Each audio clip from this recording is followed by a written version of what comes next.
super fascinating. One of them was found to have handcuffs. They had carried handcuffs with them. Hey, where did they get handcuffs? Police handcuffs. I know that you're going to agree with me that that is irrefutable evidence that the disruption of this Sifuna rally was very heavily sponsored, backed, organized, etc., by the state, ordered by the current regime, which seems not to have found an answer yet for stopping the Sifuna wave. And I believe this is where people power comes into play. And I think we all understand that people power is impossible to stop. Okay? Because, for instance, the border riders who were given 300 bob worth of free fuel still went for the meeting, but were on the side of Sifuna.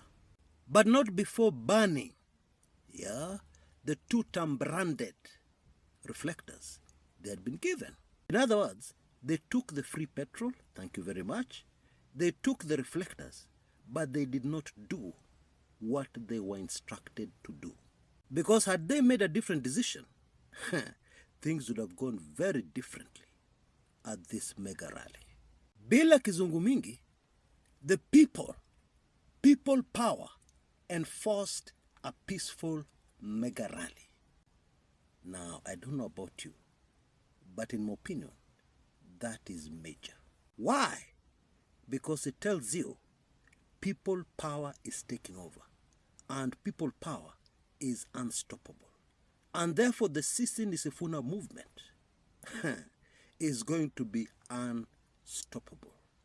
Whatever response we get from the other side of the political divide, and I mean whatever response we get, and that includes hata kumaliza watu, it will not stop this wave.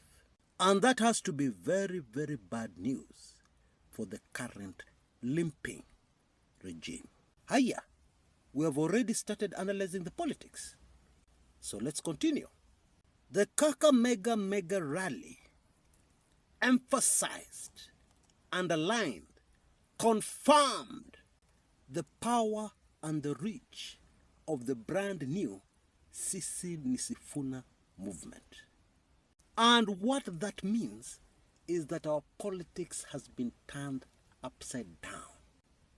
This is a major game changer. Let me spell it out.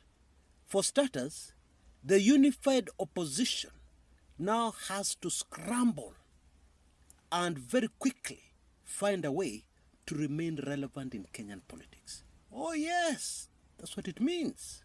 All the plans, all the countermeasures, political countermeasures, UDA and the Ruto regime had so carefully and painstakingly put together have now been reduced to useless.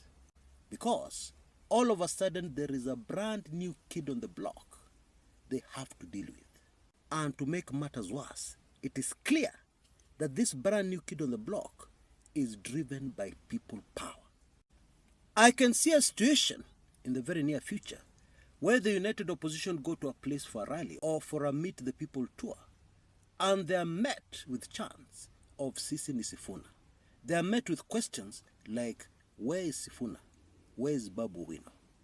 That is what I'm foreseeing.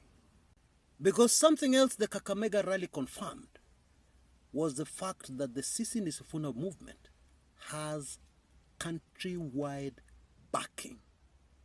Now there's no doubt about that. Something else very significant confirmed in Kakamega is the fact that the Luhya nation, for the first time since the passing on of legend, patriot, the late Masinde Muliro, for the very first time since then, the Luhya nation have united behind one major national movement. Ready to back one major candidate in that particular movement. And many believe that that candidate is going to be a man called Edwin Sifuna. What? How did that even happen?